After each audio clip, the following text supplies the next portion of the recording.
Hello दोस्तों, स्वागत करता हूं मैं आपका Valmiki institute of accounts and technology में। और दोस्तों, find output in C language की इस सीरीज में आज हम लोग अपना क्वेश्चन 33 देख रहे हैं।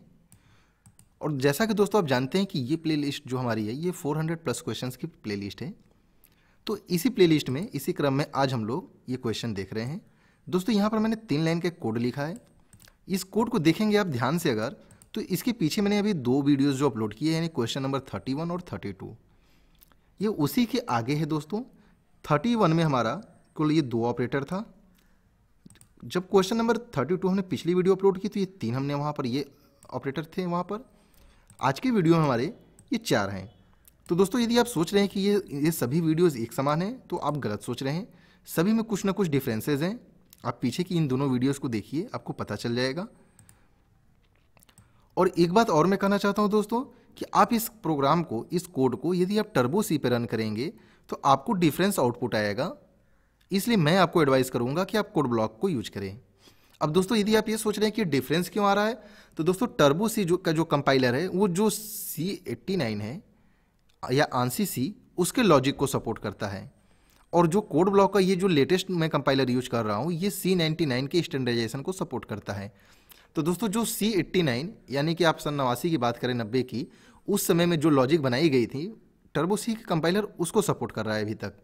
लेकिन ये जो कोड ब्लॉक का लेटेस्ट कंपाइलर है ये C99 और C11 के स्टैंडर्ड को सपोर्ट करता है। इसलिए दोनों के बीच में डिफरेंस है, यानी कि वो कंपाइलर अपनी जगह पे सही है और ये कंपाइलर अपनी जगह पे सही है। लेकिन दोस्तों, आपको हमेशा लेटेस्ट कंपाइलर को ही यूज करना चाहिए। लेकिन मैक्सिमम स्टूडेंट्स, लगभग 90% स्टूडेंट्स जो है टर्बो सी पे ही काम करते हैं और उनको टर्बो सी ही पसंद आता है। जबकि दोस्तों, आप अपनी आदत को बदलिए, आप कोड ब्लॉक वगैरह लेटेस्ट कंपाइलर्स को और लेटेस्ट जो IDE है उसको यूज करें। तो चलिए, बहुत सी बातें हो गई। ये दोस्तों मैं इसलिए ये बातें बता रहा हूँ कि आप जो है कि कोड ब्लॉक को यूज करिए, नहीं तो आपको इसका आउटपुट डिफरेंस मिलेगा। और जो मैंने यहाँ पर लॉजिक से आपको बताया है वो लॉजिक फिर आपको गलत साबित होगी। तो दोस्तों, ये जो पूरा कोड है ये 3 लाइन का कोड है, बहुत ही सिंपल है। आपको A की वैल्यू और I की वैल्यू पता करनी है।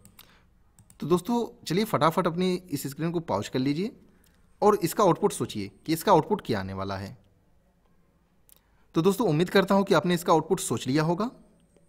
तो चलिए दोस्तों, मैं इसे अब एक्सप्लेन करके आपको बताता हूँ कि इसका आउटपुट क्या आएगा। लेकिन इसके पहले दोस्तों, मैं आपसे एक बात करना चाहता हूँ कि यदि आपने हमारे इस चैनल को अभी तक सब्सक्राइब नहीं किया है तो आप इसे सब्सक्राइब कर लीजिए, क्योंकि इस पर सी लैंग्वेज, C++, जावा, पाइथन से रिलेटेड बहुत सारी वीडियोस अपलोड होने वाली हैं। और बेल आइकॉन को भी दोस्तों प्रेस कर दीजिए ताकि आपको हमारी हर वीडियो की अपडेट आपको सबसे पहले मिलती रहे।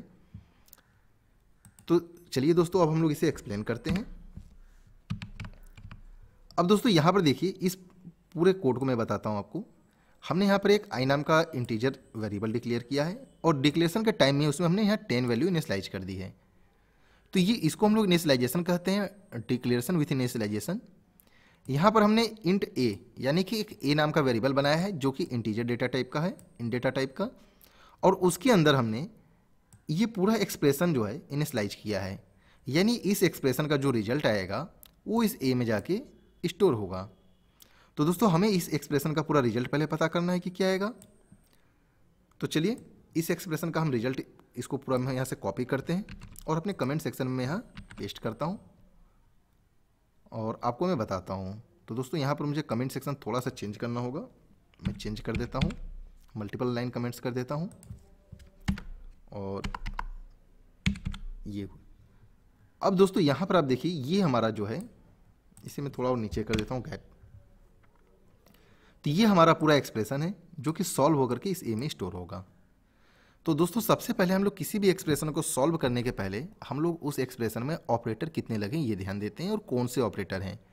तो दोस्तों, इसमें देखिए एक असाइनमेंट ऑपरेटर लगा है, इंक्रीमेंट ऑपरेटर है, एरिथमेटिक प्लस है, यहाँ भी इंक्रीमेंट है, एरिथमेटिक प्लस है, फिर इंक्रीमेंट, फिर एरिथमेटिक प्लस और फिर इंक्रीमेंट। तो दोस्तों, ये इंक्रीमेंट ऑपरेटर जो है ये 2 तरह का होता है, प्री इंक्रीमेंट और पोस्ट इंक्रीमेंट। तो दोस्तों, जैसे मैं आपको बता रहा हूँ वैसे ही आपको line by line, step by step आपको सॉल्व करना है। तो दोस्तों, ये प्री इंक्रीमेंट है। तो दोस्तों, सबसे पहले प्री इंक्रीमेंट चलेगा क्योंकि असाइनमेंट ऑपरेटर और एरिथमेटिक प्लस से इंक्रीमेंट ऑपरेटर की प्रायोरिटी ज़्यादा है। तो इसकी प्रायोरिटी ज़्यादा है तो पहले ये चलेगा। लेकिन अब देखिए इंक्रीमेंट जो ऑपरेटर है वो 4 हैं, 1 2 3 और 4। अब इन चारों में से पहले कौन सॉल्व होगा दोस्तों, ये हमारे सामने क्वेश्चन एक उठता है कि इन चारों में से कौन सॉल्व होगा। तो दोस्तों जब इस तरह की हमारे सामने सिचुएशन आती है कि ऑपरेटर जो हैं उनका प्रेसिडेंस लेवल एक समान होता है, तब हम लेफ्ट टू राइट या राइट टू लेफ्ट उनकी जो एसोसिएटिविटी होती है उसके आधार पर तय करते हैं। तो दोस्तों ये जो इंक्रीमेंट ऑपरेटर है ये यूनरी ऑपरेटर है, और यूनरी ऑपरेटर की एसोसिएटिविटी जो होती है वो राइट टू लेफ्ट होती है, यानी पहले ये ऑपरेटर सॉल्व होगा, फिर ये होगा, फिर ये होगा, फिर ये होगा। अगर दोस्तों आप ऐसा सोच रहे हैं कि पहले हम इसे सॉल्व करें, फिर इसे करें, फिर इसे करें, तो दोस्तों आंसर तो एक ही आएगा, दोनों तरफ से आप चलिए, कोई दिक्कत नहीं है, क्योंकि यहाँ पर ये जो एक्सप्रेशन है इसमें कोई चेंजेस नहीं है, इसलिए रिजल्ट एक ही आना है। लेकिन दोस्तों जैसे कंपाइलर चलता है, जैसे कंपाइलर सॉल्व करता है, हमें उसी तरह से सॉल्व करना है। तो दोस्तों यहाँ पर पहले मैं आपके लिए आई की वैल्यू में यहाँ लिख देता हूँ। अभी आई की वैल्यू दोस्तों कितनी है, आई की वैल्यू अभी 10 है। आप यहाँ देखिए अभी हमने आई में 10 रखा है, तो यहाँ पर हमने आई में 10 रख दिया। जैसे जैसे ये ऑपरेटर चलेगा वैसे वैसे हम भी यहाँ की वैल्यू को चेंज करते जाएंगे। इस लाइन को मैं फिर कॉपी करता हूँ और नीचे एक बार में पेस्ट करता हूँ। अब दोस्तों सबसे पहले ये ऑपरेटर चलेगा, तो आई की वैल्यू यहाँ पर अभी कितनी है दोस्तों 10, तो ये 10 से बढ़ के कितनी होगी 11, यहाँ पे दोस्तों 11 हो जाएगी। अब इस लाइन को मैं फिर से कॉपी करता हूँ। अब इसके बाद जो अगली स्टेप आएगी दोस्तों, तो अब यहाँ पर आप ध्यान दीजिए कि ये ऑपरेटर मेरा चल चुका है, अभी ये वाला ऑपरेटर चलेगा। तो जब ये ऑपरेटर चलेगा और ये सॉल्व होगा आई, तो दोस्तों आई की वैल्यू कितनी है, अगर आप 10 सोच रहे हैं यहाँ पर तो गलत है। अब आई की वैल्यू हो चुकी है 11, तो यहाँ पर दोस्तों आई की वैल्यू 11 है। तो जब ये ऑपरेटर चलेगा तो यहाँ पर आई की वैल्यू कितनी हो जाएगी 12। अब इस लाइन को मैं फिर से कॉपी करता हूँ और नीचे पेस्ट करता हूँ। अब दोस्तों यदि आप ऐसा सोच रहे हैं कि ये ऑपरेटर सॉल्व होगा, तो आप गलत सोच रहे हैं। यदि आप सोच रहे हैं कि ये ऑपरेटर सॉल्व होगा तो आप गलत सोच रहे हैं, क्योंकि दोस्तों अब हमारा जो कंपाइलर है वो इसकी वैल्यू को ओवरराइट करेगा। ऐसा इसलिए दोस्तों कि अभी आई की वैल्यू जो है 12 हो चुकी है, तो हमें यहाँ पर भी पहले 12 कर देता हूँ, उसके बाद मैं आपको बताता हूँ। तो दोस्तों यहाँ पर ये आई की वैल्यू 12 हुई, यहाँ पर भी 12 हो गई है। अब ये जो 11 है दोस्तों ये ओवरराइट होता है, हमारा कंपाइलर इसे ओवरराइट करता है। तो इसे जब ओवरराइट होगा दोस्तों तो ये भी 11 से हो जाएगा 12, यानी कि जो अब यहाँ पर 12 था वो 12 यहाँ पर भी हो गया। अब इस लाइन को मैं पूरी कॉपी करता हूँ दोस्तों, एक बार मैं इसे और नीचे पेस्ट करता हूँ। अब ध्यान दीजिए दोस्तों कि हमारा ये भी ऑपरेटर सॉल्व हो चुका है और ये भी चल चुका है। तो अब दोस्तों हमारा ये ऑपरेटर चलेगा, जब ये चलेगा तो अब आई की वैल्यू 12 से बढ़ के कितनी हो जाएगी दोस्तों, यहाँ पर 13। तो अब आई की वैल्यू हो गई है 13।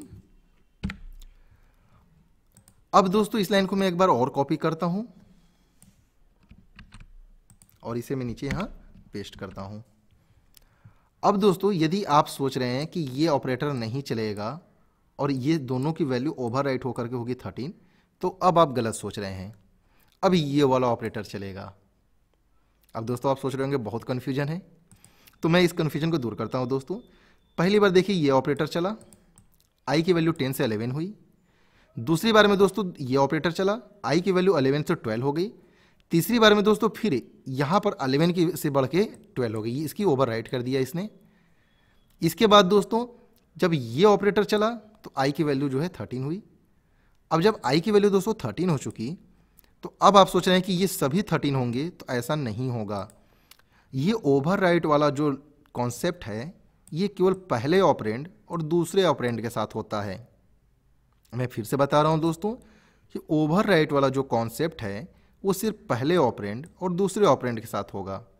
अब इसके बाद यहाँ पर कोई भी ओवरराइट का कॉन्सेप्ट लागू नहीं होगा, चाहे कितने भी ये इंक्रीमेंट ऑपरेटर लगे हों।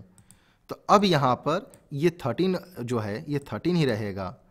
अब जब ये ऑपरेटर चलेगा तो 13 से बढ़ के ये दोस्तों हो जाएगा 14। बात आपको समझ में आई दोस्तों? अगर आपको कोई कन्फ्यूजन है दोस्तों तो आप कमेंट सेक्शन में आप हमसे पूछ सकते हैं। तो दोस्तों अब इसको पूरा समझ गए होंगे, यानी कि अब ओवरराइड का कॉन्सेप्ट तो कहीं नहीं चलना है। ओवरराइड का कॉन्सेप्ट केवल पहले और दूसरे ऑपरेंड के लिए होता है। इस मेरी बात को आप बहुत दिमाग में अपने रख लीजिए कि ओवरराइड का कॉन्सेप्ट पहले और दूसरे ऑपरेंड पे लागू होता है, तीसरे, चौथे या पांचवें पे लागू नहीं होगा। ऐसा नहीं है कि अब आई की वैल्यू यहाँ 14 हो गई है तो यहाँ पर भी 14 हो जाए, यहाँ पर भी हो जाए और यहाँ पर भी हो जाए, ये लागू नहीं होगा दोस्तों। तो अब दोस्तों ये जो पूरा हमारा इंक्रीमेंट ऑपरेटर था ये चल चुका है। अब इस लाइन को हम कॉपी करते हैं, अब इसे आगे सॉल्व करते हैं। अब दोस्तों देखिए यहाँ पर असाइनमेंट ऑपरेटर है, arithmetic plus arithmetic plus arithmetic plus. तो एरिथमेटिक प्लस की प्रायोरिटी असाइनमेंट से ज़्यादा है। तो एरिथमेटिक प्लस दोस्तों हमारे पास 3 ऑपरेटर हैं, तो पहले कौन चलेगा? तो दोस्तों इसकी जो अगर प्रायोरिटी लेवल सेम है तीनों की, तो एसोसिएटिविटी के आधार पर तय होता है कि पहले कौन ऑपरेटर चलेगा। तो एरिथमेटिक प्लस की जो एसोसिएटिविटी होती है दोस्तों वो होती है लेफ्ट टू राइट, यानी कि पहले ये सॉल्व होगा फिर उसके बाद राइट साइड में बढ़ेगा। तो जब ये सॉल्व होगा दोस्तों तो ये 14 प्लस 13 जब सॉल्व होगा तो ये होने वाला है यहाँ पर 27। अब दोस्तों इस लाइन को मैं एक बार और अगेन कॉपी करता हूं और मैं यहां पेस्ट करता हूं। अब दोस्तों फिर यहां पर कौन ऑपरेटर चलेगा? दोनों ही एरिथमेटिक प्लस हैं, प्रायोरिटी दोनों की सेम है, तो फिर इनका एसोसिएटिविटी तय करेगा, यानी लेफ्ट टू राइट। तो पहले ये वाला ऑपरेटर चलेगा। तो जब हम 27 और 12 को ऐड करेंगे तो फिर इसकी जगह पे दोस्तों होगा 39। अब दोस्तों इस लाइन को हम फिर अगेन कॉपी कर लेते हैं एक बार और अब यहाँ पर हम लोग पेस्ट कर देते हैं। अब हमारे पास असाइनमेंट ऑपरेटर बचा और एरिथमेटिक प्लस, तो इसकी प्रायोरिटी ज़्यादा है, पहले ये चलेगा।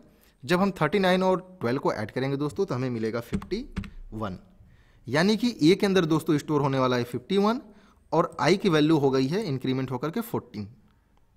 तो चलिए एक बार हम लोग इस प्रोग्राम को रन करते हैं और इसका आउटपुट देखते हैं कि इसका आउटपुट क्या आता है। देखिए दोस्तों एकदम परफेक्ट आंसर आ रहा है। ए की वैल्यू आ रही है 51 और आई की वैल्यू 14। तो दोस्तों अब ये बात आप समझ गए होंगे कि हमारा जो है ऑपरेटर किस तरह से काम करता है। दोस्तों इसमें सारा खेल ऑपरेटर का है। यहाँ पर मैंने आपको एक एक लाइन जैसे कंपाइलर सॉल्व करता है वैसे मैंने आपको समझाया है और आप इसे बहुत अच्छे से समझिए दोस्तों। और आप हमारी इस प्लेलिस्ट के साथ बने रहिए दोस्तों, क्योंकि मैं इसमें ऑपरेटर से रिलेटेड और जो है कि लूप से रिलेटेड बहुत सारे क्वेश्चंस अपलोड करने वाला हूँ। मैं डेली एक क्वेश्चन अपलोड कर रहा हूँ। और साथ ही साथ दोस्तों यदि आपको ऑपरेटर से समझने में कोई भी डाउट आ रही है तो दोस्तों हमारे कुछ कोर्सेज है सी लैंग्वेज के, जैसे C language beginner level, C language advance level और सी रेसिपी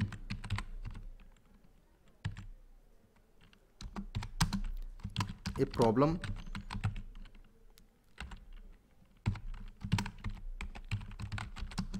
अप्रोच।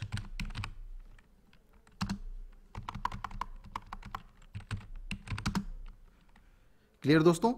तो ये हमारे जो हैं सी लैंग्वेज से रिलेटेड कोर्सेज हैं, जिसमें कि दोस्तों आप किसी भी कोर्स को परचेज कर सकते हैं। सारे कोर्स हिंदी में हैं और सभी ये ऑपरेटर्स से लेकर के एडवांस लेवल तक की जितनी भी नॉलेज है दोस्तों एडवांस लेवल के कोर्स में दी गई है और इनसे रिलेटेड बहुत सारे एग्जाम्पल्स भी हैं। यदि दोस्तों आप एग्जाम्पल्स पूरा सीखना चाहते हैं सी लैंग्वेज का तो आप हमारे सी रेसिपी के कोर्स को भी परचेज कर सकते हैं, जिसमें कि 500 प्लस एग्जाम्पल्स दोस्तों आपको मिलते हैं। इसके अलावा दोस्तों मैं एक पूरे पॉइंटर के टॉपिक्स पर अलग से काम कर रहा हूँ, यानी कि एक ऐसा कोर्स जो कि केवल पॉइंटर्स के सारी टॉपिक्स को कवर करता है, क्योंकि हमें ये पता है दोस्तों कि स्टूडेंट्स को पॉइंटर समझने में बहुत प्रॉब्लम्स होती है और यूनिवर्सिटीज़ और कॉलेजेस में जो प्रोफेसर उसको एक्सप्लेन करते हैं वो बहुत ही हाई लेवल से करते हैं, जिससे कि बच्चे उसको समझ नहीं पाते हैं। तो मैं पॉइंटर से रिलेटेड भी एक पूरा कोर्स तैयार कर रहा हूँ और सी की ग्राफिक्स से रिलेटेड भी, यानी कि दोस्तों सी में मैं आपको एनिमेशन भी पढ़ाऊँगा और सी में आपको एनिमेशन से रिलेटेड बहुत सी सारी चीज़ें मैं बताऊँगा दोस्तों। तो ये अभी 2 कोर्सेज जो हैं कि अभी मैं प्रिपेयर कर रहा हूँ, अभी जल्द ही ये भी कंप्लीट होंगी। तो दोस्तों आप हमारे किसी भी कोर्स को परचेज कर सकते हैं। यदि आपको ये वीडियो अच्छी लगी हो दोस्तों, तो आप इसे अपने दोस्तों के बीच में शेयर करिए, इसे लाइक ज़रूर करें दोस्तों। और यदि आपके कोई सुझाव हैं तो आप हमें कमेंट कर सकते हैं। इस कोर्स को खरीदने के लिए दोस्तों आप हमारे कॉन्टैक्ट नंबर पे या हमारे मेल पर आप संपर्क कर सकते हैं। और दोस्तों हमारे चैनल को आप सब्सक्राइब करना ना भूलिए और साथ ही बेल आइकन को प्रेस करना। तो चलिए दोस्तों, आज के क्लास में बस इतना ही। अब मिलते हैं हम लोग फिर अपने नेक्स्ट क्वेश्चन में फाइंड आउटपुट के।